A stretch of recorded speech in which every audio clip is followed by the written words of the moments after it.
一間揸住84萬粒 Bitcoin 嘅上市公司，點解會喺2個星期之內又買比特幣又賣比特幣呢？如果大家答唔到呢條問題嘅話咧，可能已經睇漏咗金融熊市一條最危險嘅裂縫啊！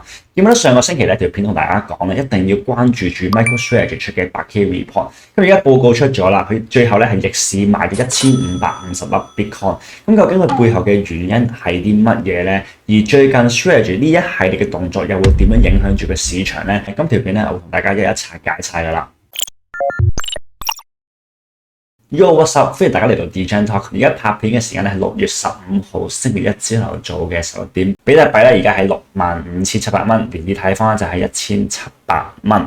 咁啊，而家恐慌貪婪指數咧就19，仍然都係處於一個極度恐懼區啊。咁啱啱個星期咧，比特幣價格咧的確係有所回升啦。咁啊，而家慢慢逼近翻66,000蚊嘅位置。咁啊，以太坊咧明顯嗰個表現相對比較弱啲，但係仍然咧都係有一波嘅回升。因為今條片咧想同大家集中講下 MicroStrategy 點樣對市場嘅影響啊嘛。所以咧好快 recap 翻究竟呢2個星期 Strategy 做啲咩動作先。6月1號嘅時候咧 ，Strategy 咧賣咗32粒 BTC， 大約係250萬美金啦。咁平均價呢度應該打錯咗，應該都係66,000、67,000蚊左右嘅。咁係佢自2022年咧第一次賣嘅，為咗就係交優先股股息。跟住咧喺上個星期嗰份8K report 咧，佢又話咧佢自己已經買翻1550粒 BTC， 平均價咧都係差唔多係66,000、66,600左右啦。咁咧佢用嘅方法咧就係變賣咗140萬股嘅 MSCI 普通股票。咁啊，籌集咗啲錢啦，就買翻 BTC。咁好多市場咧，就喺呢2個星期咧，都基本上咧俾 Strategy 玩到陀陀轉嘅啦。基本上都唔知道 Strategy 做緊啲乜嘢。前個星期當 Strategy 賣幣嘅時候咧，市場出現一片嘅恐慌啦，就覺得啊，成個 MSCI 嘅飛輪玩完啦。上個星期咧，見到 MicroStrategy 咧又買翻幣咧，全部人又開始有 bullish 話 bullish 後市啦。咁所以咧今日咧，我想幫大家打破翻成個迷思咧，幫大家拆解翻其實成個 MicroStrategy 背後嘅邏輯係啲乜嘢，而佢呢1-2個禮拜做嘅動作又代表住啲乜嘢？點解佢背後要咁樣做啦？首先啦，想同大家打破第一個迷思咧，就係好多人咧覺得咧 MicroStrategy 開始賣 BTC 咧，代表住成個神話就破滅啦，飛輪爆煲啊！其實真相咧，其實係啱啱相反嘅。大比特幣嘅動作咧，其實對於 MicroStrategy 嚟講咧，係成套模式數學上必然會發生嘅事。大家可以諗下成個 mechanism 係點樣運作先嘅。Strategy 咧手上揸住4隻優先股票 STRC、STRF、STRK 同埋 STRD， 咁息率咧就大概係8% 到11.5% 啦。咁啊加埋一堆債咧，全部都要俾息噶啦。咁但係 Strategy 咧本身呢一間公司咧唔係一間賺到好多 cash flow 嘅公司，佢嘅核心業務咧就係揸住 BTC 啫嘛。咁 BTC 係唔會有得收息噶嘛。咁呢啲股息啊、利息邊度嚟咧？就要靠融資啦。咁一係咧就要靠可能發新股啦、新嘅優先股攞到嘅新錢咧，去俾翻舊嗰批嘅利息。咁所以講白少少咧，呢個本質上咧就係借新錢，然之後還舊錢，用一輪融資咧去 cover 翻上一輪融資嘅成本。咁啊基本上就係一個槓桿嘅動作啦。咁啊數學上大家都知道咧係冇可能無限咁去疊上去噶啦。咁 MicroStrategy 呢咁聰明嘅人咧，一定就知道噶啦，佢哋一定係比我哋更加清楚呢一點。咁所以推到最盡咧，其實結論好清楚啦。終有一日咧，當佢個融資管道咧唔再夠用嘅時候咧，其實佢必然咧係要賣比特幣去還呢啲嘅利息。所以成個 MicroStrategy 嘅賭注咧，其實去到最尾就得一條問題咧，就係比特幣長期升幅究竟能唔能夠跑贏佢嘅融資成本啦？跑贏嘅話咧，成個飛輪咧就可以 keep 住 run 落去。跑輸嘅話咧，呢一個 leverage 就會調翻轉咧，侵蝕佢嘅持倉。咁呢一種侵蝕嘅死法咧，就絕對唔係嗰種死亡螺旋嗰種好快就會爆煲，而係一種慢慢嘅失血，即係慢慢就會 fade out 咁樣。咁所以咧，以一個反直覺嘅結論咧，就係 MicroStrategy 長期嚟講咧，理論上係必然會成為一個 net seller 嘅。賣比特幣咧，唔係代表佢失敗，係呢套模式咧本身就係 by design 要咁樣做。咁你見到佢賣32粒比特幣咧，就即刻好驚嘅話咧，其實咧某程度上咧係未睇得明成套機器係點樣運作。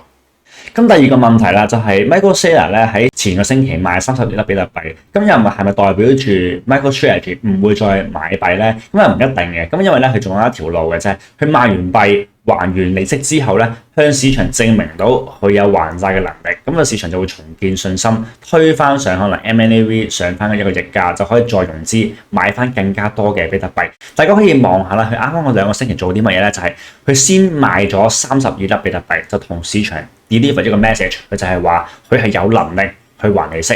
然之後下個禮拜即刻買翻1550粒嘅比特幣，係同市場講，佢骨子裏咧仲係一個叻 buyer，佢只不過咧係用真金白銀咧幫大家去演示咗一次。佢賣完幣之後咧，會買翻更多嘅完整劇本俾市場睇。咁所以咧喺樂觀嘅情況底下咧，中短期咧會變成佢間唔中咧會賣比特幣去還息。咁但係咧佢仍然咧係會買多過賣嘅。只要維持到買大過賣呢個數字咧，成個飛輪咧短期嚟講咧都仲可以 run 落去。咁啊，所以大家要一定要記住啦。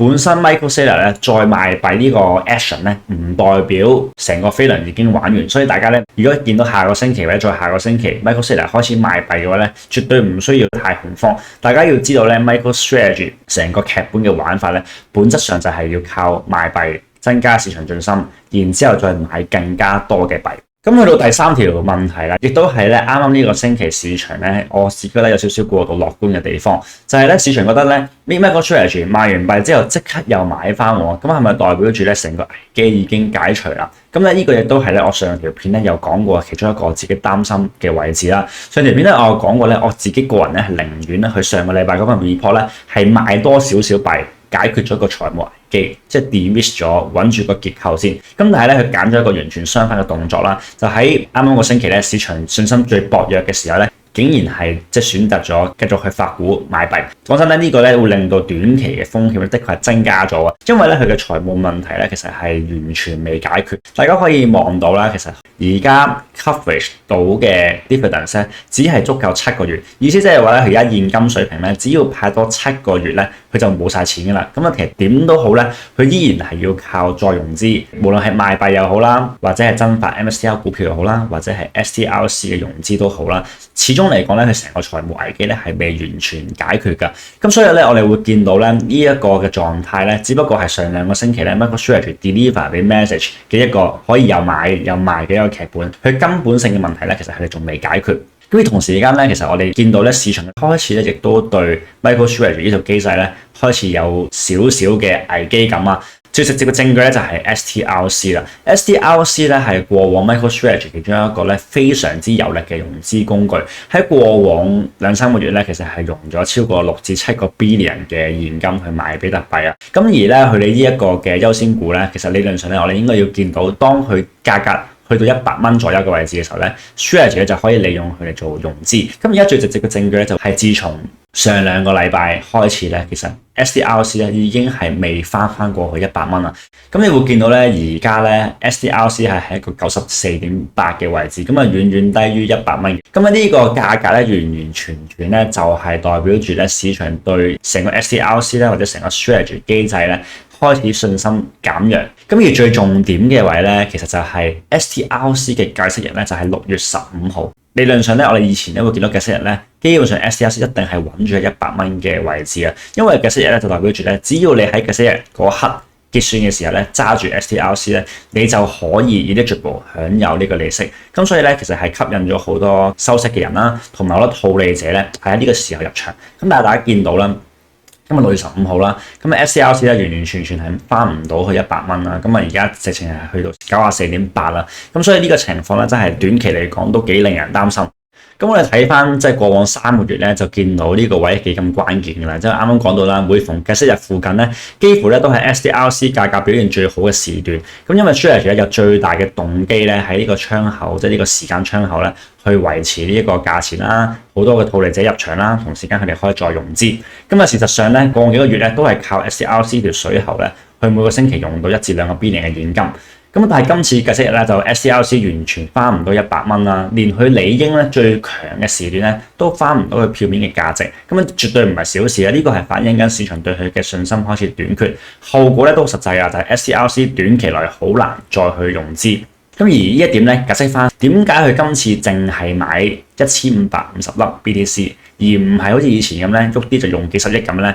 答案就因為咧佢而家暫時最大融資嘅呢個 STRC 管道咧係封住咗啊！咁佢要買 BTC 咧，只能夠靠變賣 MSCI 嘅普通股啦。咁但係普通股嘅 at the money 嘅額度啦，同埋 STRC 呢一部印鈔機咧係真係完全唔係同一個層次。咁所以咧，所謂今次買幣啦，其實只不過咧係用緊一個好細嘅融資管道咧，勉強做一個現象俾大家睇。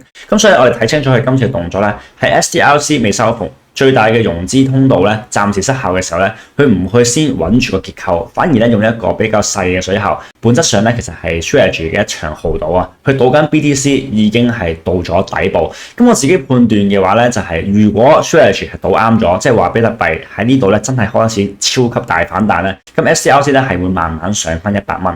咁佢今次咧呢一個操作咧就會俾後人咧就會認為係一個神來之筆啦，信心就會重建，飛輪重啟。但係如果賭錯咗，比特幣喺短期內咧再向下插，可能插穿埋59000嘅話咧，咁 STRC 咧就會進一步脫錨啦。咁啊到時候咧佢現金水平又唔夠啦，現金水平又得翻7個月啊嘛，咁到時候咧可能就會被逼喺一個非常之低嘅位置咧不斷再賣好多個幣，咁到時就會加強市場嘅恐慌噶啦。咁睇到呢度咧，希望大家可以俾個 like 我啦，下面留言一個火嘅 emoji，繼續支持我做同類型嘅製作。大家亦都可以喺留言區咧分享一下，覺得 Strategy 呢一系列嘅動作究竟賭得啱唔啱啦？